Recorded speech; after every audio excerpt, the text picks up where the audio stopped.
ഒരു സമയത്ത് നിങ്ങൾക്കൊക്കെ അറിയാം, ശശികല എന്ന് പറയുന്ന സംഘ് പരിവാറിന്റെ വിഷകല ഒരിക്കല് വലിയ വർത്തമാനങ്ങൾ പറയാൻ തുടങ്ങി. അതിനകത്ത് അവരുന്നയിച്ച ഏറ്റവും ഭീകരമായ നിറകെട്ട ആരോപണം എന്താണെന്ന് അറിയുമോ? ദേവസ്വം ബോർഡിന്റെ പണം ഉപയോഗിച്ചാണ് ഇവിടെ മദ്രസകൾ ഉണ്ടാക്കുന്നത് എന്ന്. ദേവസ്വം ബോർഡിന്റെ പണമാണ് ഇവിടെ ശമ്പളം കൊടുക്കാൻ ഉപയോഗിക്കുന്നത്. അങ്ങനെ ഹിന്ദുക്കളുടെ പൈസ കൊണ്ടാണോ ശബരിമലയിൽ വരുന്ന വിശ്വാസികളായ ഹിന്ദു സഹോദരന്മാർ അവരിടുന്ന കാണിക്കയാണോ മദ്രസ ഉണ്ടാക്കാൻ ഉപയോഗിക്കേണ്ടത്? മുസ്ലിങ്ങൾക്ക് ഉപയോഗിക്കേണ്ടത്? മുസ്ലിമാരുടെ പെൻഷൻ കൊടുക്കേണ്ടത്? അത് തെറ്റല്ലേ? ആർക്കാണത് തെറ്റല്ല എന്നറിയാവുന്നത്? ഞാൻ ഒരിക്കൽ നിയമസഭയുടെ അകത്ത് ഈ പ്രശ്നം ഇങ്ങനെ നിരന്തരമായി സോഷ്യൽ മീഡിയയിലും മറ്റുമൊക്കെ കണ്ടുകൊണ്ടിരിക്കുന്ന ഒരു സമയത്ത് ഞാൻ ബഹുമാന്യനായ വി ഡി സതീശന്റെ അടുത്ത് വന്ന് ഒരിക്കൽ പറഞ്ഞു, പ്രിയപ്പെട്ട സതീശനോട് ഞാൻ പറഞ്ഞു, ഇങ്ങനെ ഒരു വല്ലാത്ത വാർത്ത അതിരൂക്ഷമാം വിധത്തില് കേരളത്തിന്റെ പ്രചരിപ്പിക്കുന്നുണ്ട്. ഇത് വലിയ കമ്മ്യൂണൽ പോളറൈസേഷൻ ഉണ്ടാക്കും. ഈ RSS സംഘ പരിവാരങ്ങൾ ആസൂത്രിതമായി നടത്തുന്ന ഒരു പ്രചാരണമാണ്. സതീശൻ എന്നോട് പറഞ്ഞു, ഷാജി അതിനെന്ത് കാര്യമുണ്ട്, നമുക്കറിയില്ലേ? ഞാൻ പറഞ്ഞു, നിങ്ങൾക്കറിയാം, എനിക്കറിയാം, കുറച്ചു പേർക്കറിയാം, പക്ഷെ തെറ്റിദ്ധരിക്കുന്ന മനുഷ്യരുണ്ടാവില്ലേ? അദ്ദേഹം പറഞ്ഞു, ശരി, ഞാൻ ഏറ്റു. ഞങ്ങൾ അങ്ങനെയാണ്. അന്ന് നിയമസഭയിൽ സതീശന്റെ ഒരു പ്രസംഗമുണ്ട്. നിങ്ങൾ എപ്പോഴും നിയമസഭയുടെ രേഖകളിലെ ഏറ്റവും മികച്ച പ്രസംഗങ്ങൾ എടുത്താൽ സതീശന്റെ പ്രസംഗം ഉണ്ടാകും. അദ്ദേഹം അതിമനോഹരമായി ആ സഭയിൽ പറഞ്ഞു, ഒരു ലക്ഷമല്ല, 1 റുപ്യ വേണ്ട, 1 അണ അങ്ങനെ ഇപ്പോഴുണ്ടെങ്കിൽ 10 പൈസ ഈ ദേവസ്വത്തിന്റെ പണം ഏതെങ്കിലും ഒരു കമ്മ്യൂണിറ്റിക്ക്, ഹിന്ദു സമുദായത്തിന്റെ ക്ഷേത്ര നവോത്ഥാന സംരംഭങ്ങൾക്കല്ലാതെ, അതിന്റെ നടത്തിപ്പിനല്ലാതെ 1 റുപ്യ എവിടെയെങ്കിലും ചെലവഴിക്കുന്നു എന്ന് തെളിയിക്കാൻ നിങ്ങൾക്ക് സാധിക്കുമോ? എങ്കിൽ ഇതാ ഞാൻ ഈ നിയമസഭയുടെ അകത്ത് നിങ്ങളോട് പരസ്യമായി മാപ്പ് പറയാം എന്ന സതീശന്റെ പ്രോജ്വലമായ ഒരു പ്രസംഗമുണ്ട്. നന്ദിയോടെയല്ലാതെ മതേതര വിശ്വാസികൾക്ക് സതീശനെ ഓർമ്മിക്കുമ്പോൾ ഈ പ്രസംഗത്തെ ഉദ്ധരിക്കാതിരിക്കാൻ ആവില്ല. എനിക്കിപ്പോഴും ഓർമ്മയുണ്ട്, KNM-ന്റെ പ്രവർത്തകന്മാർ പറവൂരിൽ ഒരു ദഴവത്ത്, അവരുടെ ഒരു പ്രബോധന പരിപാടി, വീടുകൾ കയറിയിറങ്ങുകയാണ്. പെട്ടെന്ന് സംഘീ പരിവാരങ്ങൾ അവരെ ആഞ്ഞു പിടിച്ചു. അവരൊരു കുഴപ്പവും പറഞ്ഞില്ല. അവരവരുടെ ആശയ പ്രചാരണത്തിന്റെ സ്വതന്ത്രമായ ജനാധിപത്യാവകാശത്തോടെ ഈ രാജ്യത്ത് നടത്തിയ ഒരു പ്രചാരണത്തെ അവര് വളഞ്ഞു പിടിച്ചു. അന്ന് അസംബ്ലി നടക്കുന്ന സമയമാണ്. ഞാൻ ഇപ്പോഴും ഓർമ്മിക്കുന്നു, എന്റെ MLA ക്വാർട്ടേഴ്സിൽ നിന്ന് ഇറങ്ങി അപ്പുറത്തുള്ള സതീശന്റെ ക്വാർട്ടേഴ്സിനെ രാവിലെ തന്നെ പോയി പറയാനാണ് എനിക്ക് തോന്നിയത്. സതീശൻ ആ സമയം വിളിക്കുന്നുണ്ട് പറവൂരിലെ പോലീസ് സ്റ്റേഷനിലേക്ക്, എറണാകുളത്തെ കമ്മീഷണറെ, SP എല്ലാം. എന്നിട്ട് അതിരൂക്ഷമാം വിധത്തിൽ ജനാധിപത്യ മര്യാദ അനുസരിച്ച് ഒരു മതസംഘം നടത്തുന്ന പ്രവർത്തനത്തെ തടുക്കുന്ന സംഘികൾക്കെതിരെ നിയമസഭയിൽ ആഞ്ഞടിച്ച ബഹുമാന്യനായ VD എനിക്ക് ഓർമ്മയുണ്ട്. സ്നേഹമുള്ളവരെ, ആ VD സതീശൻ അദ്ദേഹത്തെ വളരെ കൃത്യമായി ചില നിലപാടുകൾ പറയുന്നിടത്ത് അദ്ദേഹം ഗവൺമെന്റ് കളിക്കുന്ന കള്ളക്കളികളെ നിർവചിക്കുന്നിടത്ത് അദ്ദേഹം പറഞ്ഞൊരു കാര്യം, ഞങ്ങൾ അദ്ദേഹവുമായുള്ള അഭിപ്രായം ഞാൻ അദ്ദേഹത്തെ വിളിച്ചു പറഞ്ഞു.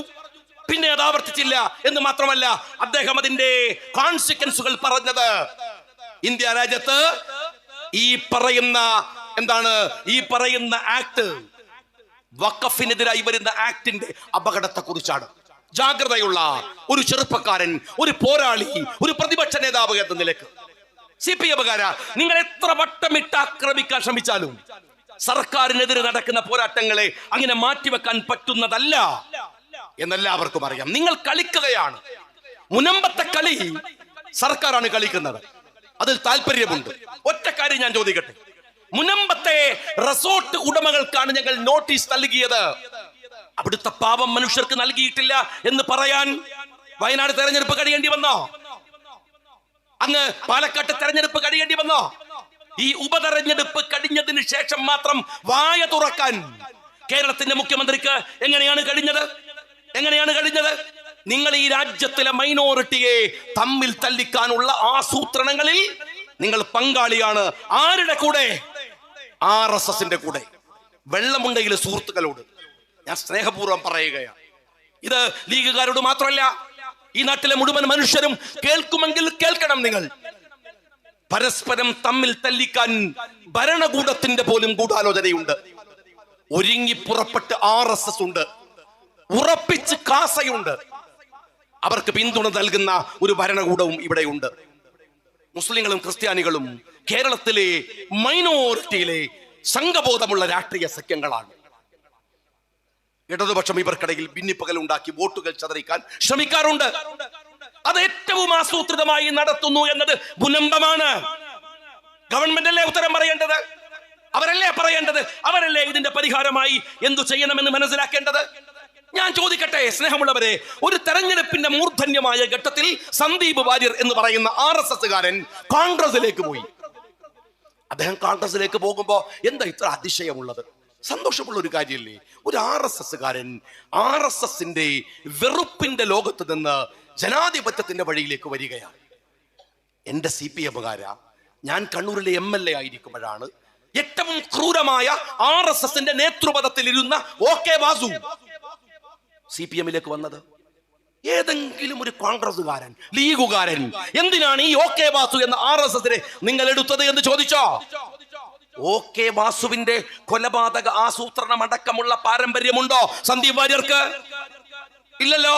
സന്ദീപ് വാര്യർ വരുമ്പോ ഒരു ദിവസം വെറുപ്പിന്റെ പ്രത്യയശാസ്ത്രത്തിൽ നിന്ന് മാറി നിൽക്കുന്നവരെ സ്വീകരിക്കണ്ടേ, മാലയിടണ്ടേ? ഇനി നിങ്ങൾക്ക് വിഷമം ഈ സന്ദീപ് വാര്യർ CPMലേക്ക് വരാത്തതിനാണോ?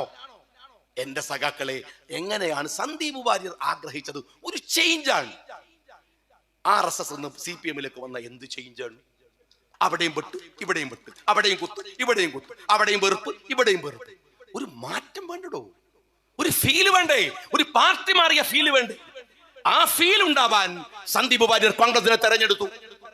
എന്നിട്ടോ പിണറായി വിജയനെ ദേഷ്യം പിടിച്ചതല്ല, സന്ദീപ് വാര്യർ പാണക്കാട്ട് തങ്ങളെ കാണാൻ പോയി. എന്റെ സഹോദരന്മാരെ, സന്ദീപ് വാര്യർ കാണേണ്ടത് പാണക്കാട്ട് തങ്ങളെ അല്ലേ? കാര്യം എന്ത്? സന്ദീപ് പറയുന്നുണ്ട്, എന്നെ പഠിപ്പിച്ചത് മുഴുവൻ മുസ്ലിം വെറുപ്പാണ്, ന്യൂനപക്ഷ വെറുപ്പാണ്. ഞാനിതാ ആ വെറുപ്പിന്റെ കൂടാരത്തിൽ നിന്ന് സ്നേഹത്തിന്റെ കടയിലേക്ക് മാറിയിരിക്കുകയാണ്. സ്നേഹത്തിന്റെ കടയിലേക്ക് മാറുന്ന ഒരുത്തൻ സ്നേഹത്തിന്റെയും സഹനത്തിന്റെയും ഇഷ്ടത്തിന്റെയും രാജാവിനെ കാണാനല്ലേ പോകേണ്ടത്? അത് പാണക്കാട്ടല്ലേ? ഒരു മനുഷ്യനോടും ഒരു വെറുപ്പ് പറയാത്ത, സ്നേഹമല്ലാത്ത, ഇഷ്ടമല്ലാത്ത, സന്തോഷമല്ലാത്ത, വെറുപ്പില്ലാത്തൊരിടം തിരഞ്ഞു പോയാൽ അത് പാണക്കാടല്ലേ? അതിനെന്തിനാ പിണറായി നിങ്ങൾക്ക് ദേഷ്യം? നിങ്ങളെ കാണാൻ മനുഷ്യന്മാര് വരാത്തതിന് നിങ്ങൾക്കെതിരെ കണ്ട മൂത്രമൊഴിച്ചോലും നിങ്ങളെ കണ്ട പേടിച്ചിട്ട് സഖാക്കൾ പോലും വരാറുണ്ടോ? സ്വന്തം പാർട്ടിക്കാർ റഹീം എന്നെ വിമർശിക്കാൻ വന്നപ്പോൾ ഞാൻ റഹീമിനോട് പറഞ്ഞു, നീ വെറുതെ വിട്ടുപിടിക്ക്, പാവം, എന്നോടൊന്നും കളിക്കാൻ വരില്ല. പിണറായിനെ കാണുമ്പോൾ മൂത്രമൊഴിക്കുന്നു വിചാരിച്ചിട്ട് പമ്പേഴ്സ് ഇട്ട് നടക്കണം, നീ എന്നോട് വർത്താനം പറയാൻ വരരുത് എന്ന് ഞാൻ പറഞ്ഞു. നിങ്ങൾക്ക് ഭയമാണ്. നിങ്ങൾക്ക് ഭയം, നിങ്ങളെ കാണാൻ ആള് വരാത്തതിന്. നിങ്ങൾ എന്തിനാണ് പാണക്കാട്ട് പോകുന്ന സന്ദീപിനെ ആക്ഷേപിക്കുന്നത്, തങ്ങളെ ആക്ഷേപിക്കുന്നത്? തങ്ങളെ ആക്ഷേപിച്ചപ്പോ ഞാൻ പറഞ്ഞു നിങ്ങൾ ആക്ഷേപിക്കുമ്പോൾ ഒരു മര്യാദ വേണമായിരുന്നു. തങ്ങള് വിമർശനത്തിന് അതീതമായ ഒരു വലിയ മനുഷ്യൻ ഒന്നുമല്ല, പച്ചയായ ഒരു സാധാരണ മനുഷ്യൻ. നിങ്ങൾക്ക് വിമർശിക്കാം, ആരാ പറഞ്ഞ് വേണ്ടാന്ന്? പക്ഷെ വിമർശിക്കുമ്പോ സഖാവ് പിണറായി വിജയൻ ഒരു ന്യായം വേണ്ടേ? ഒരു ന്യായം. ഇതൊരു കെട്ട കാലമല്ലേ കേരളത്തിന്റെ മുഖ്യമന്ത്രി? ഈ കാലം കെട്ടുപോകാൻ നിങ്ങളും ഒരു കാരണക്കാരനല്ലേ? എത്രമാത്രം വലിയ പ്രശ്നമാണ്, വെറുപ്പാണ് നമുക്കിടയിൽ പ്രചരിപ്പിക്കാൻ ശ്രമിക്കുന്നത്. എന്തെല്ലാം നുളകളാണ്. ഒരു ഭാഗത്ത് കാസയുണ്ട്, മുസ്ലിങ്ങളെയും ക്രിസ്ത്യാനികളെയും തമ്മിൽ തല്ലിക്കാൻ ഫേസ്ബുക്ക്, വാട്സാപ്പുകളിൽ നിരന്തരമായ പരിശ്രമങ്ങളുണ്ട്. ആ സമയത്ത് ആ മനുഷ്യൻ കേരളത്തിന്റെ തെരുവുകൾ മുഴുവൻ ഓടി നടന്ന് ബിഷപ്പുമാരെ കണ്ട് അവരുമായി സംസാരിച്ചു. ഈ വെറുപ്പിന്റെ മഞ്ഞിനെ ഉരുക്കി കളയണം, അവിടെ സ്നേഹം വരട്ടെ എന്നാ മനുഷ്യൻ ആഗ്രഹിക്കുന്നത്. റോമിലേക്ക് പോകുമ്പോ തലേ ദിവസം ഞാൻ വിളിച്ചിരുന്നു സാദിഖ് അലി ശിഹാബ് തങ്ങളെ. കാരണം അദ്ദേഹവും മൊത്തൊരു പരിപാടി ഉണ്ടായിരുന്നു അതിന്റെ തലേ ദിവസം. എനിക്ക് അദ്ദേഹത്തിന്റെ നടത്തം കാണുമ്പോ വലിയ സങ്കടമുണ്ടായിരുന്നു. ഒരു കാല് വലിച്ചാണ് നടക്കുന്നത്. ഞാൻ തങ്ങളോട് ചോദിച്ചു, തങ്ങളെ റോമിലേക്ക് നിങ്ങൾ പോണുണ്ടോ? എന്നോട് പറഞ്ഞു, പോകണം ഷാജി, അവിടെ നമ്മൾ പോവണ്ടേ? അവിടെ പോകുമ്പോൾ ഇവിടെ ഒരു റിസൾട്ട് ഉണ്ടാകുമെങ്കിൽ എന്തായാലും പോകണം. ഞാൻ പറഞ്ഞു, നിങ്ങളുടെ കാല് അത് സാരമില്ല, നിങ്ങൾ എത്ര ദിവസം അവിടെ ഉണ്ടാവും? എന്നോട് പറഞ്ഞു, ഒരൊറ്റ ദിവസം. തൊട്ടു പിറ്റേ ദിവസം യു എ ഡേ നടക്കുകയാണ്. എനിക്ക് അവിടേക്ക് തിരിച്ചു വരണം. അവർ വല്ലാതെ നിർബന്ധിക്കുന്നു. ഞാൻ പറഞ്ഞു, എന്ത് യാത്രയാണ് താങ്കളെ ഇത്? എന്ത് യാത്രയാണ്? അങ്ങയുടെ കാലിന് വയ്യ. ഒരു 9 മണിക്കൂർ 10 മണിക്കൂർ അങ്ങോട്ട് ഇരിക്കുക, അവിടെ ചെന്ന് ആ തിരക്കുകളും ബഹളം കഴിഞ്ഞ് അങ്ങനെ തന്നെ മടങ്ങുക. ആരോഗ്യം നോക്കണ്ടേ താങ്കളെ? താങ്കൾ വളരെ സ്നേഹത്തോടെ പുറത്തു തട്ടിയിട്ട് എന്നോട് പറയുന്നുണ്ട്, ഞാൻ അദ്ദേഹത്തിന് അടുത്ത് പോയിട്ട് ഇങ്ങനെ അന്ന് ചോദിക്കുമ്പോൾ എന്നോട് പറയുന്നുണ്ട്, ആ വേദനയൊന്നുമല്ല വിഷയം, എന്റെ വേദന ഞാൻ വന്ന് റെസ്റ്റ് എടുക്കാൻ പറ്റുമോ നോക്കാം. എവിടുന്ന് റെസ്റ്റ് എടുക്കാൻ? ഞാൻ എന്ന് കണ്ടപ്പോ ആക്സിഡന്റ് ഉള്ള സ്ഥലത്തേക്ക് താങ്കൾ പോയിരിക്കാൻ. ഒന്നുമില്ല, എന്നോട് പറഞ്ഞു റെസ്റ്റ് എടുക്കുന്നു. പക്ഷേ വേറെ പല വേദനകൾക്കും പരിഹാരം ഉണ്ടാക്കാൻ സാധിച്ചാലോ? എന്നോട് പറഞ്ഞു, ഷാജിക്കറിയുമോ, എന്റെ വാക്ക് സ്നേഹത്തെയോ അഭിമന്യനായ തങ്ങൾ എടുക്കുന്ന ഒരു എഫേർട്ടിനെയോ ബാധിക്കുമോ എന്ന് തോന്നിയിട്ട് തങ്ങൾ എന്നോട് പറഞ്ഞു, ഷാജിക്കറിയും എത്ര മനുഷ്യരാണ് അവിടെ നിരാലംബരായി ആ മുനമ്പത്ത് കഴിയുന്നത് എന്നറിയുമോ? അതിലൊരാൾ എങ്ങാനും ഭവനരഹിതനായാൽ, അവിടെ നിന്ന് പുറന്തള്ളപ്പെട്ടാൽ, അവൻ മരിക്കുന്നത് വരെ നമുക്ക് സ്വസ്ഥമായി ഉറങ്ങാൻ കഴിയുമോ? മിസ്റ്റർ പിണറായി വിജയ, വെറുപ്പ് മാത്രം ഹൃദയത്തിനകത്ത് സൂക്ഷിക്കുന്ന നിങ്ങളോട് ഞാൻ എത്ര പറഞ്ഞാലും നിങ്ങൾക്കത് മനസ്സിലാവില്ല. നിങ്ങൾ തങ്ങളെ വിമർശിക്കുമ്പോ എന്തിനെന്ന് പറയേ, ഒരു വാക്കുകൊണ്ട് മറ്റൊരു തരെ ഉപദ്രവിക്കാതെ അവരാരെയും. നിങ്ങൾ പറഞ്ഞുകൊണ്ടിരിക്കുന്ന രാഷ്ട്രീയം എന്താണ്? അവരാലോചിക്കുന്നത് മനുഷ്യർ വേദനിക്കരുതെന്നാണ്, സങ്കടപ്പെടരുതെന്നാണ്. അത് സാധിക്കലി തങ്ങളുടെ മാത്രം പ്രശ്നമല്ല, ഒരു പാരമ്പര്യത്തിന്റെ പ്രശ്നമാണ്. ഒരു പാരമ്പര്യത്തിന്റെ അഭിമന്യനായ സയ്യിദ് മുഹമ്മദ് അലി ശിഹാബ് തങ്ങൾ, ഹൈദർ അലി ശിഹാബ് തങ്ങൾ, അവരൊക്കെ ഉണ്ടാക്കിയ ഒരു സ്ട്രക്ചറിനെ ഞാൻ അത് എന്റെ ശ്രദ്ധ കൊണ്ട് എന്തെങ്കിലും പറ്റുമോ എന്ന ഭയം, ഉറങ്ങാതെ ആരോഗ്യം നോക്കാതെ കേരളം മുഴുവൻ ഓടി നടന്ന ആ മനുഷ്യൻ ചെയ്യുന്നുണ്ട്. നിങ്ങൾ വിമർശിക്കുകയാണ്. ഞാനൊരു കാര്യം പിണറായിയോട് ചോദിക്കട്ടെ, സയ്യിദ് സാദിഖ് അലി ശിഹാബ് തങ്ങൾ മാത്രം മതേതരത്വം തെളിയിച്ചാൽ മതിയോ? സന്ദീപ് വാര്യർ വന്നപ്പോൾ നിങ്ങൾ പറഞ്ഞതാണ് ജമാഅത്തെ ഇസ്ലാമിയായിട്ട് ഞങ്ങൾ മാത്രം. നിങ്ങൾ പറയുമ്പോ അങ്ങനെ ഏത് മറ്റേ മതേതര കാർഡ് എടുത്തിട്ട് കാണിച്ചില്ല, ഞങ്ങൾ മതേതരത്താണ്. പോയി പണി നോക്കടോ. നിങ്ങൾ ആരോടും ഞങ്ങളോട് മതേതരത്തിന്റെ സർട്ടിഫിക്കറ്റ് ചോദിക്കാൻ? ഈ രാജ്യത്തെ ഒറ്റുകൊടുത്ത RSSനോടും കള്ള കമ്മ്യൂണിസ്റ്റുകളോടും എന്താണ് ഈ രാജ്യത്തിലെ ജനങ്ങൾക്കുള്ള താല്പര്യമെന്ന് ഞങ്ങൾക്ക് നന്നായിട്ട് അറിയാം. മനസ്സിലായോ? ഒറ്റുകൊടുത്തവരാണ്. 1990-കൾ വരെ 80-കൾ വരെ CPM-ന്റെ വെള്ളമുണ്ടെങ്കിലെ പാർട്ടി ഓഫീസില് ആഗസ്റ്റ് 15-ന് ത്രിവർണ്ണ പതാക നിങ്ങൾ കണ്ടിട്ടുണ്ടാവില്ല. ഈ രാജ്യം സ്വതന്ത്രമായി എന്ന് ഈ കള്ള കമ്മ്യൂണിസ്റ്റുകൾ വിശ്വസിക്കാൻ തുടങ്ങിയിട്ട് തന്നെ 10-20 കൊല്ലായിട്ടുള്ളൂ. എന്നിട്ട് നിങ്ങൾ ഞങ്ങളോട് എടോ ചോദ്യം ചോദിക്കുന്നവനെ പിടിച്ച് മണ്ണ് കടത്തിയാൽ മതി. ആ മണ്ണിൽ ഞങ്ങളുടെ പിതാമഹന്മാരുടെ ചോരയുടെ മണം അവിടെ ഉണ്ടാകും. ഈ രാജ്യത്തിന് വേണ്ടി പടപറ്റി മരിച്ചവരുടെ നിങ്ങൾ മതേതരത്തെ തെളിയിക്കേണ്ട ഞങ്ങളുടെ ഒരു പ്രത്യേക ബാധ്യത. ആരുടെ? സാദിഖ് അലി തങ്ങളുടെ, മുസ്ലിം ലീഗിന്റെ, മുസ്ലിങ്ങളുടെ, വേറെ ആർക്കും ഇല്ല. വേറെ ആരും ഈ ഉത്തരവാദിത്തം നിർവഹിക്കേണ്ട കാര്യമല്ല. കാസ ഞാൻ പറഞ്ഞല്ലോ, എന്താണ് NDF, എന്താണ് ജമാഅത്തെ ഇസ്ലാമി, എന്താണ് PDP? ഞാൻ ചോദിക്കട്ടെ, ഈ വാക്കൊക്കെ തിരിച്ച് ചോദിക്കട്ടെ. കേരളത്തിലെ എത്ര പഞ്ചായത്തുകളില്, എത്ര മണ്ഡലങ്ങളില്, എത്ര സ്ഥലങ്ങളില് നിങ്ങൾ ഇവരുമായി സഖ്യമുണ്ടാക്കിയിട്ടുണ്ട്? അബ്ദുൽ നാസർ മദനിയെ കൊണ്ടുവന്ന് ഇരുത്തിയിട്ട് VS അച്യുതാനന്ദനെ പുറംതള്ളിയിട്ട് എന്താണ് നിങ്ങൾ കൊണ്ടു നടന്ന് സ്വീകരിച്ചത്? ഈ മലപ്പുറത്തല്ലേ? നിങ്ങൾ മനസ്സിലാക്കണം. ഞങ്ങള് പോരാട്ടം നടത്തുമ്പോ ഇവിടെ ഇപ്പോ പ്രസംഗിച്ച, എന്റെ തൊട്ടു മുമ്പ് പ്രസംഗിച്ച എന്റെ സഹോദരൻ നാസർ എമ്മാതിരി ചീത്തയായിരുന്നു എന്നെ പറഞ്ഞിരുന്നത് അറിയോ? എമ്മാതിരി ചീത്ത. ഞാൻ യൂത്ത് ലീഗിന്റെ പ്രസിഡന്റാണ്. ചീത്ത. ഞാൻ നാസറിന് ഒരു ദിവസം നാസർ വന്നിട്ട് എന്നോട് പറയാണ്, എനിക്ക് പൊരുത്തപ്പെട്ട് തരണം. ഞാൻ പറഞ്ഞു, നാസറെ പൊരുത്തപ്പെടാ, പക്ഷെ എന്തായാലും എന്ത് തെറിയാണോ നീ പറഞ്ഞത്? ഞങ്ങൾ എന്ത് ചെയ്തിട്ടാണ്? ആ നാസറല്ലേ ഇവിടെ സംസാരിച്ചത്? ഞങ്ങൾ എന്ത് ചെയ്തിട്ടാണ്? ആരാ ആക്ഷേപിക്കാത്തത് ഞങ്ങളെ? ഇപ്പോഴും പറയുന്നില്ലേ PDP-യുടെ പ്രൊഫൈലുകൾ മുഴുവൻ തെമ്മാടിത്തരം ലീഗുകാർക്കെതിരെ പറയുന്നില്ലേ? ഞങ്ങൾ ഒരു നിലപാടെടുത്തു. ആ നിലപാട് സത്യസന്ധമാണ്. പിന്നെ നിങ്ങൾക്ക് തോന്നുമ്പോഴൊക്കെ മൈക്ക് കെട്ടി ജമാഅത്തിനെ ചീത്ത പറയാൻ നിങ്ങൾ പോയി പണി നോക്ക്. നിന്റെ കൂലിയിലല്ല ഇവിടെ മുസ്ലിം ലീഗുകാരൻ പൊതുപ്രവർത്തനം നടത്തുന്നത്. നീ അത് മനസ്സിലാക്കിക്കോ. ഞങ്ങൾ അപ്പൊ വന്നിട്ട് ഷാജി എന്താ ജമാഅത്തിനെ പറയാത്തത്? അപ്പൊ ഉടനെ മൈക്ക് കെട്ടിട്ട് അങ്ങനെയാണ് ഇങ്ങനെയാണ്. താൻ പോയി പണി നോക്കടോ. ഞങ്ങൾക്കറിയാം എപ്പോഴാണ് ആ ഉത്തരവാദിത്വം നിർവഹിക്കേണ്ടത്. നിർവഹിക്കേണ്ട സമയത്ത് സത്യസന്ധമായി നേരോടെ. അറിയുമോ CPM-കാരാ, തനിക്ക് സ്വപ്നം കാണാൻ കഴിയില്ല. മുസ്ലിം യൂത്ത് ലീഗിന്റെ ചെറുപ്പക്കാരായ ആളുകൾ കേരളത്തിന്റെ തെരുവിൽ മുഴുവൻ ജമാഅത്തിനെതിരെ, NDF-നെതിരെ, PDP-ക്കെതിരെ, RSS-നെതിരെ പൊരുതുന്ന ഒരു കാലത്ത് ഞാനന്ന് യൂത്ത് ലീഗിന്റെ ഒരു പ്രവർത്തകനാണ്, അതിന്റെ പ്രസിഡന്റാണ്. എന്നെ സയ്യിദ് ഹൈദർ അലി ശിഹാബ് നിങ്ങൾ മത്സരിക്കാൻ പറഞ്ഞു വിട്ടത് അഴീക്കോടാണ്. എനിക്ക് ഇപ്പോഴും ഓർമ്മയുണ്ട്. 27,000 വോട്ടിന് പ്രകാശ് മാഷ് മത്സരിച്ചു ജയിച്ചു നിൽക്കുന്ന മണ്ഡലത്തില് ഞാൻ അവിടെ ചെന്നു. 20% താഴെ മാത്രം മുസ്ലിങ്ങൾ, അത്രേ ഉള്ളൂ. പക്ഷേ ആ തെരഞ്ഞെടുപ്പ് പ്രചാരണങ്ങൾക്കിടയിൽ എന്നെ കാണാൻ വന്ന കുറെ കുട്ടികളുണ്ട്. അടിച്ച് കാല് പൊട്ടിച്ച കാസിമാജി, ആരെ NDF-കാരൻ, കൊല്ലാൻ ശ്രമിച്ച ജാഫർ, ഓരോരുത്തർ ഇങ്ങനെ കാണാൻ വരും. നിങ്ങൾ പൊരുതണം, നിൽക്കണം. ഞാൻ വിചാരിച്ചു ഞാനൊരു തെരഞ്ഞെടുപ്പിന്റെ മുമ്പിലാണ്. എനിക്ക് ഓർമ്മയുണ്ട് ഒരു ആശയ പോരാട്ടത്തിൽ കാല് തകർന്ന ജാഫർ, കൊല്ലാൻ ശ്രമിച്ച ജാഫർ, കാല് തകർന്ന കാസിം ഹാജി, അങ്ങനെ ആയിരക്കണക്കിന് ആളുകൾ, അടിയൂരിൽ അടക്കമുള്ളവർ. ഞാൻ തീരുമാനിച്ചു സത്യസന്ധമായി തന്നെ അവരുടെ കൂടെ നിന്ന് വേണം ഈ തെരഞ്ഞെടുപ്പിൽ മത്സരിക്കാൻ. CPM-കാരാണ്. തെരഞ്ഞെടുപ്പിന്റെ അവസാനത്തെ സെക്കൻഡ് മൈക്ക് വെക്കാൻ 5 മണിയുടെ ബെല്ലടിക്കുന്നതിന് മുമ്പ് ഞാൻ അഭിമന്യനായ ഹൈദർ അലി ശിഹാബ് തങ്ങളെ പറഞ്ഞ് സാക്ഷി നിർത്തി പറഞ്ഞു, ഈ തെരഞ്ഞെടുപ്പിൽ നിങ്ങൾ എനിക്ക് വോട്ട് ചെയ്യരുത്.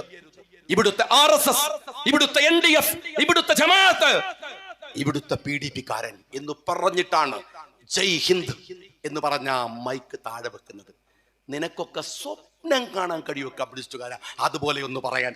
ഈ ലീഗിന്റെ കൊടി പിടിച്ച് നടക്കുന്ന ഞങ്ങൾക്കല്ലാതെ ഈ കാസയെ കുറിച്ചൊരു വാക്ക് പറഞ്ഞോ മിസ്റ്റർ പിണറായി വിജയ? അപ്പൊ നിങ്ങളൊക്കെ ചോദിക്കൂ, ഷാജി എന്തിനാ ഈ പിണറായി വിജയനെ മാത്രം അങ്ങനെ പറയുന്നത്? ഗോവിന്ദനല്ലേ സെക്രട്ടറി? കൂലിക്കാരോട് വർത്താൻ പറഞ്ഞിട്ട് വല്ല കാര്യമുണ്ടോ? മുതലാളിനോട് പറയാന്നല്ലാതെ. അയാളല്ലേ എന്റെ കാരണക്കാരൻ. അതുകൊണ്ട് പറയാൻ ഞാൻ ചോദിക്കുന്നത്, നിങ്ങൾ എവിടെയാണ് കാസയെ വിമർശിച്ചത്? നിങ്ങൾ ലീഗിനോട് പറയണില്ലേ? എടോ കമ്മ്യൂണിസ്റ്റുകാരാ, ഇവിടുത്തെ ക്രിസ്ത്യൻ സമൂഹത്തിന് വേണ്ടി സംഘടിക്കുന്ന പാർട്ടിയാണ് കേരള കോൺഗ്രസ്. ലീഗ് സംഘടിക്കുന്ന പോലെ ലീഗിന് പുറത്തും മുസ്ലിങ്ങളുണ്ട്, അതുപോലെ കേരള കോൺഗ്രസിന് പുറത്തും ക്രിസ്ത്യാനികൾ ഉണ്ടായിരിക്കാം. പക്ഷെ അൾട്ടിമേറ്റ് എയിം ക്രിസ്ത്യൻ കമ്മ്യൂണിറ്റിയുടെ പുരോഗതിയാണ്. നിങ്ങൾ എന്താ ചോദിക്കാത്തത്? ജോസ് കെ മാണിയോട് കാസയെ സൂക്ഷിക്കുമെന്ന്. അത് നിങ്ങളുടെ മുന്നണിയിലാണോ? വിട്ടേക്ക്. PJ ജോസഫിലെ UDF-ല് ഒന്ന് ചോദിക്കടോ PJ ജോസഫിനോട്, എന്താ നിങ്ങൾ കാസയെ സൂക്ഷിക്കാത്തത് എന്ന്. പാണക്കാട് തങ്ങളുടെ മേക്കിട്ട് കയറുന്നതിന് മുമ്പ് നിങ്ങൾ ചോദിക്കേണ്ട ചോദ്യം അതാണ്. അതെന്താ നിങ്ങൾ ചോദിക്കാത്തത്? ഇനി മറ്റൊന്ന് ഞാൻ ചോദിക്കട്ടെ. ഈ പറയുന്ന NDF-കാരൻ, ഈ ജമാഅത്തെ ഇസ്ലാമിക്കാരൻ ലീഗിലേക്ക് നുഴഞ്ഞു കയറണോത്രേ. ലീഗിലേക്ക് മുസ്ലിം ലീഗിനകത്ത് ഒരുത്തന്റെ നുഴഞ്ഞു കയറ്റവും നടക്കില്ല. പക്ഷെ ഞാൻ ചോദിക്കട്ടെ സഖാവ് പിണറായി വിജയ, RSS CPM-നകത്ത് നുഴഞ്ഞു കയറുന്നത് നിങ്ങളെ എന്താ ആവലാതിപ്പെടുത്താത്തത്? നിങ്ങൾ കണ്ടോ, കഴിഞ്ഞ ഒരു 4 ദിവസം മുമ്പ് തിരുവനന്തപുരം CPM-ന്റെ ജില്ലാ സെക്രട്ടറി സഖാബ് ജോയ്, തൊട്ടടുത്ത് വലതുഭാഗത്ത് മലപ്പുറത്തിന്റെ ഉള്ളടക്കം വർഗീയമാണ് എന്ന് പറഞ്ഞ കടകംപള്ളി സുരേന്ദ്രനെ സാക്ഷിയാക്കിയിട്ട് ജോയ് പറയാ, ഏരിയ സെക്രട്ടറി അവൻ പതുക്കെ RSS ആവുന്നത് ഞങ്ങൾ കാണുന്നുണ്ടായിരുന്നു. എന്ത്? ഏരിയ സെക്രട്ടറി പതുക്കെ RSS ആവുന്നത് ഞങ്ങൾ കാണുന്നുണ്ടായിരുന്നു. ബഹുമാന്യനായ കേരളത്തിന്റെ മുഖ്യമന്ത്രി, നിങ്ങൾക്കിതിൽ ആശങ്കയില്ല? ഒട്ടും ആശങ്കയില്ല? എന്നാ ഒന്നും കൂടി ഞാൻ ആശങ്ക ചോദിക്കട്ടെ. ഞങ്ങൾക്ക് പ്രിയങ്ക ഗാന്ധി രാഹുലിനേക്കാൾ വലിയ ഭൂരിപക്ഷത്തിൽ ജയിച്ചു. പക്ഷെ ഈ വയനാട്ടിലെ 175-ലധികം ബൂത്തുകളിൽ UDF-ന്റെ വോട്ടിന്റെ തൊട്ടു താഴെ RSS ആണ്, BJP ആണ്. ഞാനൊരു വയനാട്ടുകാരൻ എന്ന നിലയ്ക്ക് എനിക്ക് ആശങ്കയുണ്ട്. എന്തെന്നാൽ വയനാട്ടിനൊരു സൗഹൃദമുണ്ട്. രാഷ്ട്രീയത്തിന്റെ, മതത്തിന്റെ, പാരസ്പര്യത്തിന്റെ. കൽപ്പറ്റങ്ങാടിയില് ഒരിക്കൽ ലീഗിന്റെ പൊതുയോഗം നടക്കുമ്പോ, ഒരു സ്റ്റേറ്റ് ജാഥ നടക്കുമ്പോ താഴെ VS അച്യുതാനന്ദൻ വരുന്നുണ്ട്. റെഡ് വോളണ്ടിയർമാർ കൽപ്പറ്റയെ മുകളിൽ നടക്കുന്ന ലീഗ് പൊതുയോഗത്തിനിടയിലൂടെ ഒരു വണ്ടിയിൽ ഇങ്ങനെ പോകുമ്പോ എന്റെ അടുത്തുണ്ടായിരുന്ന കണ്ണൂരിലെ സുഹൃത്ത് പറഞ്ഞു, അത്ഭുതമാണ് കേട്ടോ ഇത്. വയനാട്ടുകാർ അങ്ങനെയാണ്. രാഷ്ട്രീയത്തിനകത്തും ഒരു മര്യാദയുണ്ട്, മതസമൂഹങ്ങൾക്കിടയിലും മര്യാദയുണ്ട്. ഈ കാണുന്ന പച്ച പോലെ ഒരു തണുപ്പ്, സ്നേഹത്തിന്റെ തണുപ്പ് വയനാട്ടുകാരുടെ ഹൃദയത്തിലുണ്ട്. ഇത് കേരളത്തിലെ മറ്റു ജില്ലകളിൽ ഇല്ലാത്തതാണ്. സൂക്ഷിക്കണം സ്നേഹമുള്ളവരെ. 175 ബൂത്തുകളിൽ 2ാം സ്ഥാനത്ത് നിന്ന് CPM മാറിപ്പോയതിൽ സന്തോഷമില്ല ഞങ്ങൾക്ക്. പക്ഷെ ആശങ്കയുണ്ടോ പിണറായി വിജയ? ഈ സയ്യിദ് സാദിഖ് അലി ശിഹാബ് തങ്ങളുടെ പിറകിൽ നടക്കുന്ന നേരം ഇതിനെക്കുറിച്ചൊരു വാക്ക് പറയാൻ എന്തേ അങ്ങക്ക് കഴിയാത്തത്? എന്തേ കഴിയാത്തത്? ഒരു കാര്യം ഇവിടുത്തെ CPM-കാരൻ സൂക്ഷിച്ചോ, വയനാട് നിങ്ങൾ വിചാരിക്കുന്നതിനേക്കാൾ വലിയ അപകടത്തിലേക്ക് നിങ്ങൾ അറിയാതെ കൊണ്ടുപോയി എത്തിക്കുന്നുണ്ട്. ഇത് രാധാകൃഷ്ണന് പകരം വന്ന ഒരു മന്ത്രിയുടെ മണ്ഡലമല്ലേ? ദളിതുകളെ, ആദിവാസികളുടെ, അവരുടെ പുരോഗതിക്ക് വേണ്ടി പ്രവർത്തിക്കേണ്ട ഒരു പ്രദേശമല്ലേ? എന്നാൽ നിങ്ങൾ മനസ്സിലാക്കിക്കോ, ഈ 8 കൊല്ലക്കാലത്തിനിടക്ക് വയനാട്ടിലെ ആദിവാസി സ്കൂളുകളിലെ കുട്ടികളുടെ ഡ്രോപ്പ് ഹൗസ് 70%. കുട്ടികൾ കൊടിഞ്ഞു പോവുകയാണ്. ആദിവാസി കുട്ടികൾ 1ഉം 10ഉം അല്ല, 70%. 5ഉം 6ഉം കുട്ടികൾ മാത്രമുള്ള ക്ലാസ് മുറികൾ, ദളിത് ക്ലാസ് മുറികൾ, ആദിവാസികൾ ക്ലാസ് മുറികളിൽ ഉണ്ട്. എങ്ങനെയാണ് ഇവർ കുടിയൊഴിഞ്ഞു പോകുന്നത്? ഇവിടെ ഒരു പ്രശ്നം കൂടെ ഞാൻ പറയട്ടെ. നിങ്ങൾ, ബഹുമാനപ്പെട്ട മന്ത്രിയോടുകൂടെ പറയട്ടെ, നിങ്ങൾ ചെയ്യുന്നത് അപകടകരമായ ഒരു പ്രവണതയാണ്. അപകടകരമായ പ്രവണത എന്താണെന്നറിയുമോ? നിങ്ങൾ ഈ ദളിത് സമൂഹത്തെ അനാവശ്യമായ രാഷ്ട്രീയത്തിന് വേണ്ടി ഉപയോഗിക്കുന്ന ഒരു പണി നിങ്ങൾക്കുണ്ട്. നിങ്ങൾ ഓർത്തു നോക്കൂ, ഇവിടുത്തെ മുസ്ലിങ്ങൾ എങ്ങനെയാണ് ഈ സംഘാടന രീതിയിലേക്ക് വന്നത്? പള്ളികൾ, സ്കൂളുകൾ, മദ്രസകൾ, പുരോഗതികൾ, നാട്ടിന്റെ മുഖ്യധാരയിൽ അവരെങ്ങനെയാണ് എത്തിയത്? നവോത്ഥാന സംരംഭങ്ങൾക്ക് വേണ്ടി പ്രവർത്തിക്കാൻ ഒരു വക്കം അബ്ദുൽ ഖാദർ മൗലവി ഉണ്ടായിരുന്നു, സീതി സാഹിബ് ഉണ്ടായിരുന്നു, ബാഫക്ക് തങ്ങൾ ഉണ്ടായിരുന്നു. നായർ സമൂഹം മുഖ്യധാരയിലെത്തിയത് മന്നത്തു പത്മനാഭന്റെ പരിശ്രമ ഫലമാണ്. ഈഴവ സമുദായം മുഖ്യധാരയിലെത്തിയത് ശ്രീനാരായണ ഗുരുദേവന്റെ ഏറ്റവും മഹോന്നതമായ പ്രവർത്തനങ്ങൾ കൊണ്ടാണ്. എന്നാൽ ക്രിസ്ത്യാനികൾ നേരത്തെ തന്നെ വെൽ ഓർഗനൈസ്ഡ് ആണ്. അവര് നേരത്തെ തന്നെ വിദ്യാഭ്യാസ സ്ഥാപനങ്ങളുണ്ട്, വിദ്യാഭ്യാസമുണ്ട്, സ്കൂളുണ്ട്, ആശുപത്രിയുണ്ട്, കോളേജുണ്ട്, സൗകര്യങ്ങളുണ്ട്. എന്നാൽ ഇവിടുത്തെ ദളിതുകളെ നിങ്ങൾ പഠിക്കണം. ഞാൻ ഓരോ ലീഗുകാരനോടും പറയുന്നു, നിങ്ങളും ഒരു ഉത്തരവാദിത്തമായി ഏറ്റെടുക്കണം. ഈ കോളനികൾ സൂക്ഷിക്കണം. ഞാൻ പലപ്പോഴും ഒരു വയനാട്ടുകാരൻ എന്ന നിലക്ക് പലരുമായി സംവദിക്കാറുണ്ട്. ഇടതുപക്ഷക്കാർ പറയുന്ന ഒരു കാര്യം എന്താ? നിങ്ങള് കോളനികളായി തനിമയോടെ നിൽക്കണം. ആദിവാസികൾ അവർ ജീവിച്ചു വരുന്ന ചുറ്റുപാടിൽ നിന്ന് പറിച്ചു നട്ടാൽ അവര് വേറെന്തോ ആയിപ്പോകും. അതുകൊണ്ട് എൻ ഊര്, മുഖ്യമന്ത്രിയുടെ മരുമോന്റെ ടൂറിസം പരിപാടിയാണ് എൻ ഊര്. എന്നിട്ട് അവിടെ കുറെ ആദിവാസികളുടെ കലാപരിപാടികളൊക്കെ അവതരിപ്പിച്ച് ടൂറിസം ഉണ്ടാക്കുകയാണ്. എന്റെ സഖാവേ, ഞാൻ നിങ്ങളോട് ചോദിക്കുന്നത് ഒരു ചോദ്യം. മലപ്പുറത്തെ മാപ്പിളയുടെ, മലബാറിലെ മാപ്പിളയുടെ ചിത്രം നിനക്ക് ഓർമ്മയുണ്ടോ? കറുത്ത കാച്ചി മുണ്ടൊടുത്ത മാപ്പിള പെണ്ണുങ്ങള്, കള്ളിമുണ്ട്, ഒരു നല്ല പച്ച ബെൽറ്റ്, അരയിൽ ഒരു പേനാക്കത്തി. ഇതല്ലേ മാപ്പിള? തനിമ നിലനിർത്താൻ ആ മാപ്പിളനെ നീ സമ്മതിച്ച? നീ പറഞ്ഞോ? അല്ല, നീ പറഞ്ഞ അവര് നിൽക്കോ? മാപ്പിള വളർന്നല്ലോ. ഇതായോ അധ്യക്ഷനൊക്കെ ഇരിക്കുന്ന കോലകണ്ടങ്ങള് യൂത്ത് ലീഗിന്റെ എന്നാ സ്റ്റൈലാണ്. നമ്മളെ കുട്ടികളൊക്കെ എന്നാ ഫ്രീക്കന്മാരാണ്. MS വരൊക്കെ വരുമ്പോ എനിക്കൊരു സന്തോഷമാണ്. എന്തൊരു സ്റ്റൈലാണ് നമ്മളെ മക്കളൊക്കെ ഡ്രസ്സൊക്കെ ധരിക്കണത്. എവിടെ പോയി കാച്ചിമുണ്ട്? എവിടെ പോയി ബെൽറ്റ്? പാരമ്പര്യം അതല്ലേ. ഇവിടുത്തെ ക്രിസ്ത്യാനിയുടെ വേഷം എന്താ അറിയോ? ചട്ടയും മുണ്ടുമാണ്. കണ്ടിക്കോ നിങ്ങള്? എന്താണ് മാർഗം കളി കണ്ടിട്ടില്ലേ? സ്കൂളിലെ മാർഗം കളിക്കുമ്പോ മാത്രം ഇവിടെ തിരികെ വെച്ച ഒരു ചട്ടയും മുണ്ടൊക്കെ ആയിട്ട് കുറച്ച് ആളുകൾ വേഷം കെട്ടി വരും. ഒരു ക്രിസ്ത്യാനിടത്തും ഒരു ക്രിസ്ത്യാനിയും അതുപോലെ നടക്കുന്നില്ല. അപ്പൊ ക്രിസ്ത്യാനിക്ക് പുരോഗതിയാവാ അല്ലേ? മുസ്ലിമിന് പുരോഗതിയാവാ. ആദിവാസി എപ്പോഴും ആദിവാസി. ഇതെന്ത് നീതിയാണോ? ഇതെന്ത് മര്യാദയാണ്? എന്തെന്നറിയുമോ? ഇവിടുത്തെ ഞാൻ ചോദിക്കട്ടെ, ഈ വെള്ളമുണ്ട പഞ്ചായത്തിലെ ആദിവാസി കോളനികളിൽ എത്ര പേർക്ക് പ്രവാസം അറിയാം? ഈ വെള്ളമുണ്ടയുടെ പുറത്ത്, ജില്ലയുടെ പുറത്ത്, ഈ നാട്ടിൽ ഈ മുസ്ലിം കമ്മ്യൂണിറ്റി എങ്ങനെയാ പുരോഗതിയിലേക്ക് വന്നത്? ക്രിസ്ത്യാനികൾ എങ്ങനെയാ വന്നത്? ഈഴവൻ എങ്ങനെയാ വന്നത്? നായന്മാർ എങ്ങനെയാ വന്നത്?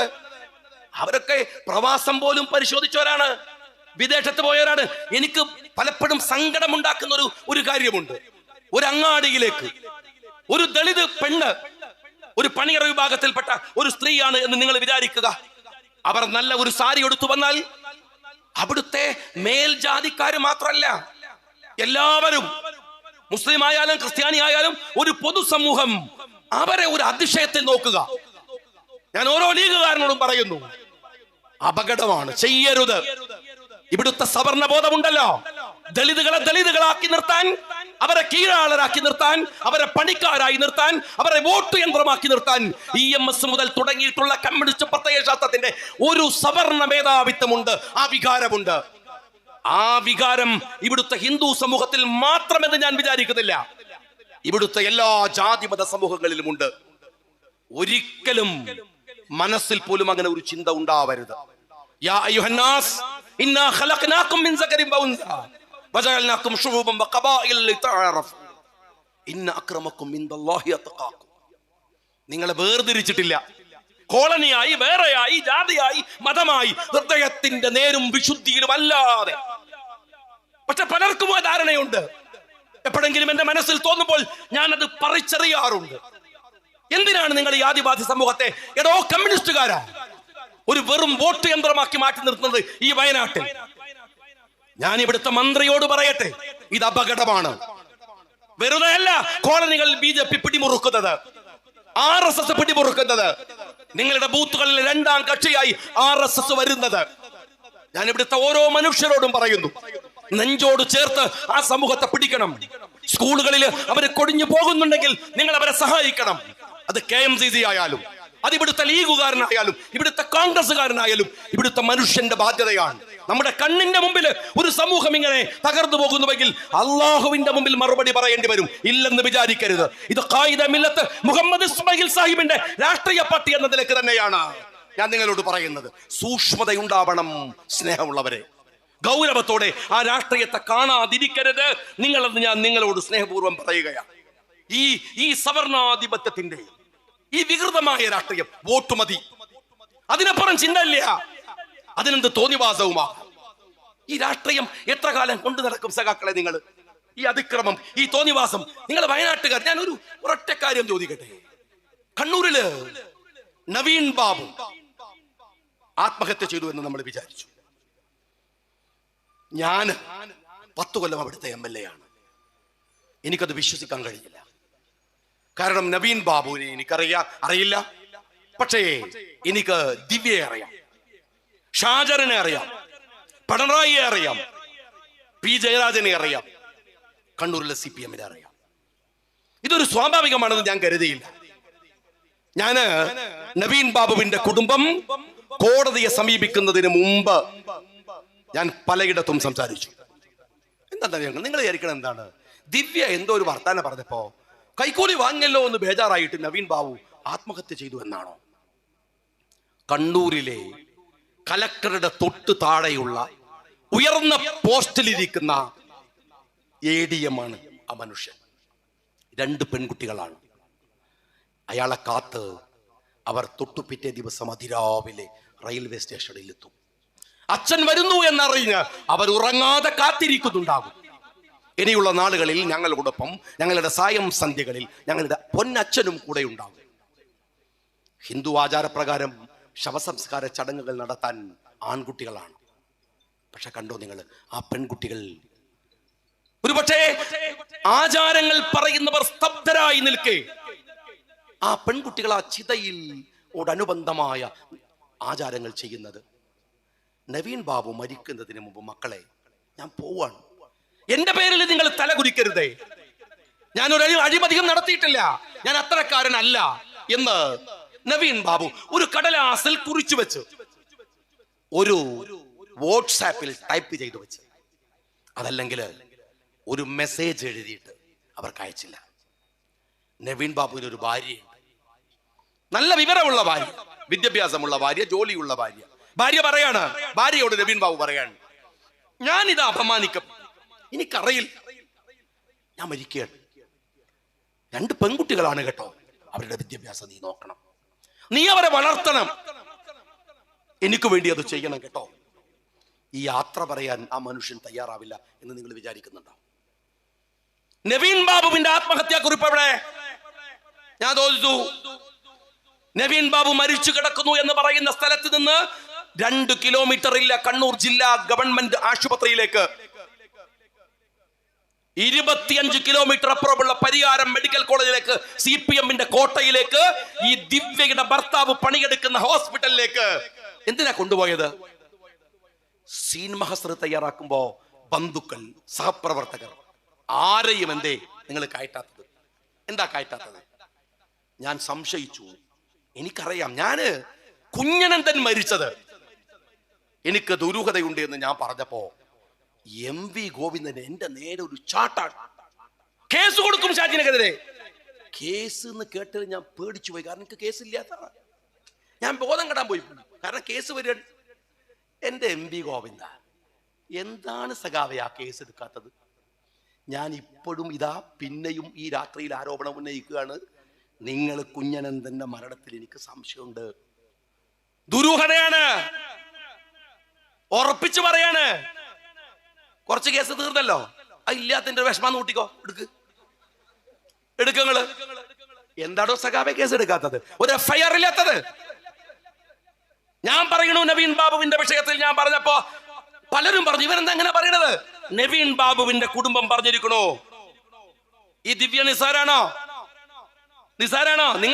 നിങ്ങളുടെ പാർട്ടിയുടെ ജില്ലാ പഞ്ചായത്ത് പ്രസിഡന്റ് മാത്രമല്ല, അവിടുത്തെ ബ്ലോക്ക് പഞ്ചായത്ത് പ്രസിഡന്റ് ഷാജിർ മാത്രമല്ല, നിങ്ങൾ പഴയ സഖാക്കളാണോ? സഖാക്കളെ ഒന്ന് പരിശോധിച്ച് നോക്ക്. എമ്മാതിരി കക്കലടവ് കക്കണത്. എന്തൊരു ടീമാണ്. മുഖ്യമന്ത്രി കുടുംബം ഇരുന്ന് കക്കാണ്. മോള് വേറെ, അമ്മാച്ചൻ വേറെ. മോൻ കുറച്ചൊരു ഷൈ ടൈപ്പാണ്. അതിന് മോന്റെ അമ്മോച്ചൻ ഇറങ്ങി. ഇപ്പൊ ഇങ്ങനെ വെറുതെ നിൽക്കലേ ഉണ്ടാവുള്ളൂ പറഞ്ഞിട്ട് ലോനെ തട്ടി മാറ്റിട്ട് അമ്മോച്ചൻ ഇറങ്ങിയിട്ടാണ് ക്യാമറ കൊണ്ടുവന്നത്. എല്ലാവരും കക്കുക, ഓരോരുത്തർക്ക് ആവും പോലെ കക്കുക.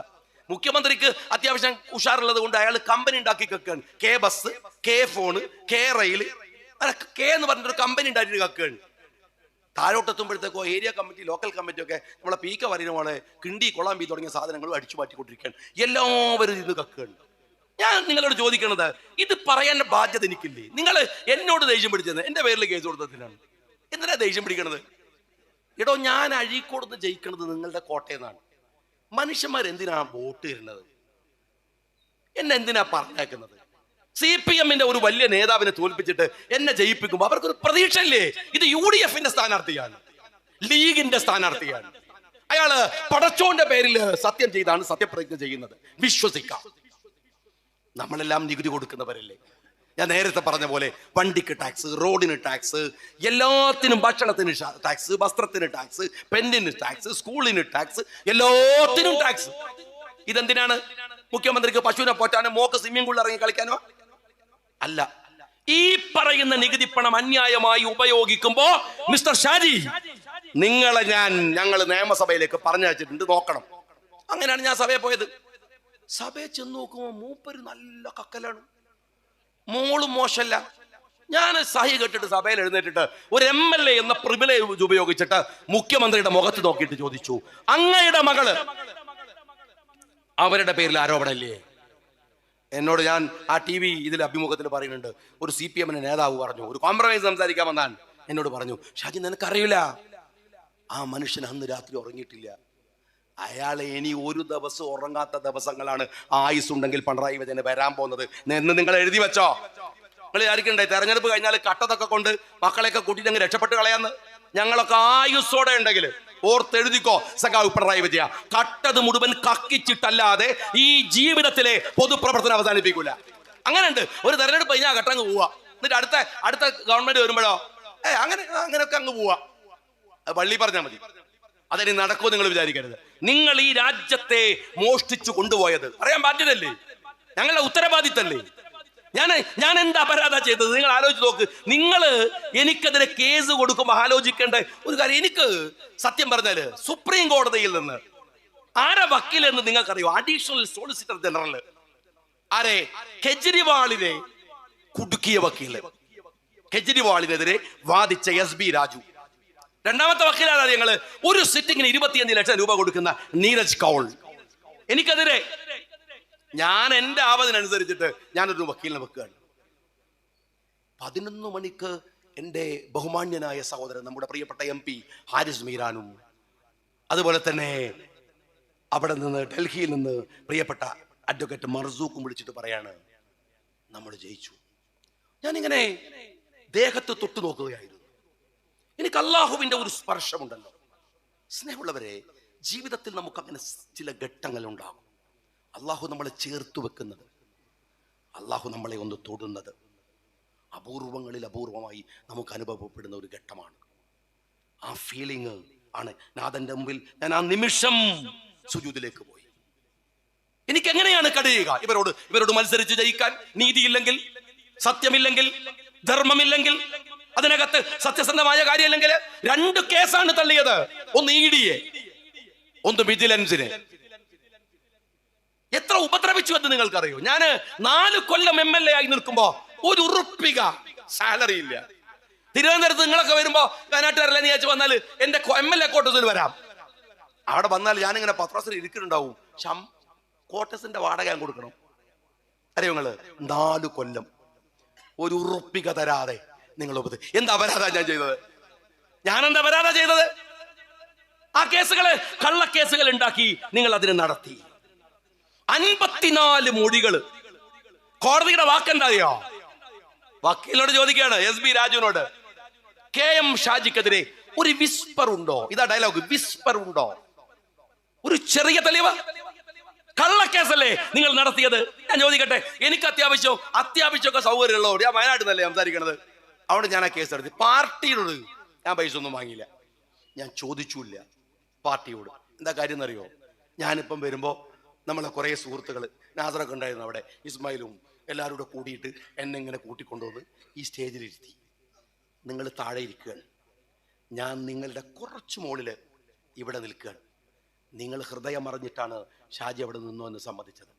ഇനിയും എനിക്കിവിടെ നിൽക്കണമെന്നുണ്ടെങ്കിൽ ഞാൻ ഒരു അഴിമതിക്കാരനല്ലെന്ന് തെളിയിക്കേണ്ട ബാധ്യത എന്റേത് മാത്രമാണ്. എന്റെ ബാധ്യതയാണ്. ഞാൻ ഒറ്റയ്ക്ക് കേസ് നടത്തി. പല സുഹൃത്തുക്കളും ചോദിച്ചു, പലരും വന്നു എന്നോട്. എന്റെ ആത്മബന്ധങ്ങളുള്ള സുഹൃത്തുക്കളല്ലാതെ ആരുടെ അടുത്ത് പോയില്ല. ഒരു സിറ്റിങ്ങിന് എത്ര രൂപ വേണം സുപ്രീം കോടതിയിൽ എന്ന് നിങ്ങൾക്കറിയാം. പക്ഷെ ഉള്ളിലൊരു കനലുണ്ടായിരുന്നു. എന്റെ മകള് പഠിക്കുന്ന സ്കൂളിൽ പോയി അപമാനിക്കാൻ ശ്രമിച്ചു ഈ പിണറായിയുടെ കയ്യാളന്മാർ. മക്കള് പഠിക്കുന്നിടത്ത് കരഞ്ഞു മകള് വീട്ടിൽ വന്നത് എനിക്ക് ഓർമ്മയുണ്ട്. രാവിലെ 7 മണിക്ക് എന്റെ ഭാര്യയെ ചോദ്യം ചെയ്യാൻ കൊണ്ടുപോയിട്ട് രാത്രി 12:30 മണിക്ക് എന്റെ ഉവൈസ്, അന്ന് എന്റെ കൂടെയുണ്ട് ജില്ലാ ട്രഷറർ, വീട്ടില് എന്നെ സമാധാനിപ്പിക്കാൻ ഞാൻ പൊട്ടിത്തെറിച്ച് ബഹളമുണ്ടാക്കുമ്പോഴാണ് എന്നെന്തും ചെയ്തോ നിങ്ങള്. 4 തവണയാണ് എന്റെ വീട് അളന്നത്. അടിച്ചു വരാൻ വരുന്ന മാതിരിയാ വന്നത് അളക്കാൻ. ആഴ്ചക്ക് 50 ലക്ഷം രൂപയോളം തെരഞ്ഞെടുപ്പിന്റെ പിറ്റേ ദിവസം എന്റെ വീട്ടിൽ നിന്ന് പിടിച്ചെടുത്തപ്പോ സഖാക്കൾ പറയാണ് ക്ലോസറ്റിൽ നിന്ന് പിടിച്ചെടുക്കൽ വേറെ സാധനമാണ്, തനിക്ക് സെൻസ് ഇല്ലാത്തതുകൊണ്ടാണ്. അത് തന്റെ സ്വഭാവത്തിന് ചേർന്ന കാര്യമാണ്. എടോ, പിടിച്ചു കൊണ്ടുപോയ അന്ന് ഒരു ധാരണയില്ലാതെ അള്ളാഹുവിൽ തവക്കുൽ ചെയ്ത് ഷാജി പറഞ്ഞു അത് കൊണ്ടയോ തന്നെ തിരിച്ചു കൊണ്ടുവരുമെന്ന്. കൊണ്ടുവന്നടോ, അതിപ്പോ എന്റെ കയ്യിലാ. അറിയോ നിനക്ക്? നിയമത്തിന്റെ എല്ലാ വഴിയിലും കത്തിയില്ല, കൊടുവാളില്ല, തോന്നിമാസം പരത്തിലില്ല, ഒരു പേന കത്തി പോലും ഇല്ല, ബ്ലേഡ് ഇല്ല. നിയമത്തിന്റെ വഴിയിൽ ആ യാത്ര ചെയ്യുമ്പോഴൊക്കെ എനിക്കൊരു പ്രാർത്ഥന ഉണ്ടായിരുന്നുള്ളൂ. അല്ലാഹുവേ, നമ്മൾ ആയുസിന് വേണ്ടി നമ്മൾ പ്രാർത്ഥിക്കുമല്ലോ, പടച്ചോനെ ഈ കേസ് തെളിയുന്നവരെ ആ പിണറായി വിജയനും ആയുസ് കൊടുക്കണേ. ഞാൻ അങ്ങനെ ദ്വാരക്കുന്ന എന്നെ പറ്റി കിടന്ന് ആലോചിച്ച് നോക്കിയാ. ഇവിടെ വന്നിട്ട് ഞാനിങ്ങനെ പറയുന്നിട്ട് രാവിലെ ഇരുന്നിട്ട് പിണറായിക്ക് ആയുസ് കൊടുക്കണേ. ഇത് കാണാൻ ആ മനുഷ്യൻ കണ്ണ് നിറയെ കണ്ടു. ഒരു കാര്യം നിങ്ങൾ ഓർത്തോ, നേരുണ്ടെങ്കിൽ നമുക്കൊരു പാർട്ടിയുടെ കൊടി പിടിച്ച് മുന്നോട്ട് പോകുമ്പോ കൂടെ നിൽക്കുന്ന പ്രവർത്തകരുണ്ടല്ലോ, അതൊരു ചെറിയ ബലമല്ല. അവർ തരുന്ന ഒരു ആത്മവിശ്വാസം ഉണ്ടല്ലോ, അതുണ്ടെങ്കിൽ ഏത് ഇരട്ടച്ചെങ്കിലും നമുക്ക് പുല്ലിന്റെ വില മാത്രമേ ഉണ്ടാവൂ എന്ന് നിങ്ങൾ മനസ്സിലാക്കിക്കോ. നിങ്ങൾ ഒന്നുകൂടെ മനസ്സിലാക്കേണ്ടതെന്ന് വെച്ചാല് ഈ സമ്മർദ്ദം ഉണ്ടല്ലോ, കേസ് കൊടുക്കുക, ഇടങ്ങേറാക്കുക എന്നൊക്കെ പറയുന്ന സാധനം ഉണ്ടല്ലോ, നിങ്ങൾ വിചാരിക്കണത് നമ്മളങ്ങ് ശരിയാക്കാനാ? അല്ല, അതൊരു കോംപ്രമൈസ് തന്ത്രമാണ്. അത് രാഷ്ട്രീയത്തില് നിങ്ങൾ ഓരോ ഘട്ടത്തിലെത്തുമ്പോൾ നിങ്ങൾക്ക് മനസ്സിലാവും. അതൊരു തന്ത്രമാണ്. എങ്ങനെ അറിയങ്ങള്? നമ്മളങ്ങനെ കുടുക്കി മുറുക്കി കുടുംബത്താരെ ഇടങ്ങാറാക്കി പൈസ എടുക്കെങ്കിലും പോകുമ്പോഴത്തേക്കും പറയും സുപ്രീം കോടതിക്ക് 14 കേസാണ്, സുപ്രീം കോടതി കേസുണ്ട്. അവിടെ ഒരു കല്യാണത്തിന് പോകുമ്പോൾ പറയൂ നാളെ ഡൽഹിയിൽ കേസാണ്. വേറൊരു സ്ഥലത്തേക്ക് പോകുമ്പോൾ പറയൂ നാളെ എറണാകുളത്ത് കേസാണ്. ഇങ്ങനെ മനുഷ്യൻ ഇടങ്ങാറാവിക്കും. നമ്മൾ പണ്ടാറ് വേണ്ടെന്ന് എന്ത് പറ എന്തെങ്കിലും ആയിക്കോട്ടെ അപ്പോൾ വരും. ഒന്ന് മയത്തിൽ പറയും ഷാജി, നമുക്ക് നോക്കാം, കേസൊക്കെ നമുക്ക് പിൻവലിക്കാം. അതുവരെ പിണറായി വിജയൻ എങ്ങനെ ഷാർപ്പായിട്ട് അറ്റാക്ക് ചെയ്തുകൊണ്ടിരുന്ന ഞാൻ പതുക്കങ്ങ് വിഡ്രോ ചെയ്യാണ്. അപ്പൊ സഖാക്കൾ പറയാണ് ഷാജി ഇപ്പൊ പഴയ പോലെ ഒന്നും പറയുന്നില്ലട്ടാ, അവന് മനസ്സിലായി ഇയാളൊക്കെ വലിയ സംഭവമാണെന്ന്. അപ്പൊ എന്തായി, കള്ളന്റെ ഇമേജ് ഇരട്ടിയായി. ഇതൊരു തന്ത്രമാണ്. ആ തന്ത്രം ഏതാണെന്ന് അറിയണമെങ്കിലേ പിണറായി വിജയന് തെരഞ്ഞെടുപ്പ് കഴിഞ്ഞ കേരളത്തിലെ തെരഞ്ഞെടുപ്പ് കഴിഞ്ഞതിന്റെ പിറ്റേ ദിവസം പെണ്ണുങ്ങളെയും കുട്ടികളെയും കൂട്ടി ടൂർ പോയത് നോക്കിയാൽ മതി. വേറൊരു സ്റ്റേറ്റിലേക്ക് പോയില്ല. എന്താ നരേന്ദ്രമോദി പറഞ്ഞു, എന്റെ മോളെ SFIO കേസ് കൂട്ടിയിട്ട് പണി തരും, ഇറങ്ങണ്ട, പൊയ്ക്കോന്ന് പറഞ്ഞു. കേരളത്തിലെ തെരഞ്ഞെടുപ്പ് കഴിഞ്ഞതിന്റെ പിറ്റേന്ന് നാട് വിട്ടു കേരളത്തിന്റെ മുഖ്യമന്ത്രി പിണറായി വിജയൻ. എന്നല്ല, ഇന്ത്യയിൽ CPM-ന്റെ അവസാനത്തെ ഈ ഒറ്റ മുഖ്യമന്ത്രി. ലാവ്ലിന് കേസ് വെച്ചാണ് പിണറായി വിജയ നിങ്ങൾ RSSന് വേണ്ടി വിടുപണിയെടുക്കുന്നത്. സ്വന്തം മകളെ SFIOയിൽ നിന്ന് രക്ഷിക്കാനാണ് സഖാവ് പിണറായി വിജയ തൃശൂര് നിങ്ങൾ സുരേഷ് ഗോപിക്ക് വിട്ടുകൊടുത്തത്. ഇത് പൊളിറ്റിക്കൽ കോംപ്രമൈസ് ആണ്. ഈ കോംപ്രമൈസിന്റെ മുമ്പില് ആളുകളെ കൊണ്ടുപോയി വെക്കാനാണ് ഇവർ ഈ സമ്മർദ്ദങ്ങൾ ഉണ്ടാക്കുന്നത്. അത് തിരിച്ചറിയുക പ്രധാനമാണ്. ഞാൻ വെള്ളമുണ്ടയിലെ സുഹൃത്തുക്കളോട് പറയട്ടെ, ഈ രാഷ്ട്രീയ പോരാട്ടങ്ങളിൽ സത്യസന്ധതയോടെ, നേരോടെ, കരുത്തോടെ മുന്നോട്ട് പോവുക. ഒരു പാരമ്പര്യമുണ്ട് നമുക്ക്. ഒരുപക്ഷെ കേരളത്തിലെ മുസ്ലിം ലീഗിന്റെ ചരിത്രം എടുത്താൽ അതിൽ വലിയ പാരമ്പര്യം വയനാട്ടിലുണ്ട്. ധിഷണാശാലികളായ നേതൃത്വം, വലിയ പാടവമുള്ളവർ, എൻ മമ്മൂട്ടി സാഹിബിനെ പോലെ, PPV മൂസ സാഹിബിനെ പോലെ, PC അഹമ്മദ് സാഹിബിനെ പോലെ, അങ്ങനെ ഒരു വലിയ നിര. ഈ വെള്ളമുണ്ടയിലോ ഇവിടുത്തെ ഓരോ കാരണവന്മാരും, ഇവിടെ ബഹുമാന്യനായിട്ടുള്ള മമ്മു സാഹിബ് അടക്കമുള്ള ഓരോ കാരണവന്മാർ, നമ്മൾ ബഹുമാന്യനായ ജമാൽ സാഹിബ്, ഒരു വല്ലാത്ത എല്ലാത്തിനും അപ്പുറത്തുള്ള ഒരു അപരിമേയമായ ഒരു മനുഷ്യത്വം, ഒരു വ്യക്തിത്വം. നമ്മുടെ നാട്ടിൽ ആലിക്ക, എത്ര പേര് അലിക്കപ്പോഴും നമ്മളുടെ ഇടയിലുണ്ട്. എത്ര പേർ ഓർത്തു നോക്കൂ നിങ്ങൾ. എങ്ങനെയാണ് എൻ്റെ യൂത്ത് ലീഗുകാരാ ഈ വെള്ളമുണ്ടയിൽ നിങ്ങൾ പ്രതിപക്ഷത്തിരിക്കേണ്ടി വരുന്നത്? ഞാൻ പറയട്ടെ, അത് തിരിച്ചു പിടിച്ചു പ്രതികാരം ചെയ്യുന്നില്ലെങ്കിൽ നിങ്ങൾ ഈ കൊടി പിടിച്ച് നടക്കുന്നതിൽ അർത്ഥമില്ല എന്ന് നിങ്ങൾ മനസ്സിലാക്കണം. നിങ്ങൾ മമ്മു സാഹിബിന്റെ പേരിൽ ഒരു വേദി കെട്ടിയാ പോരാ.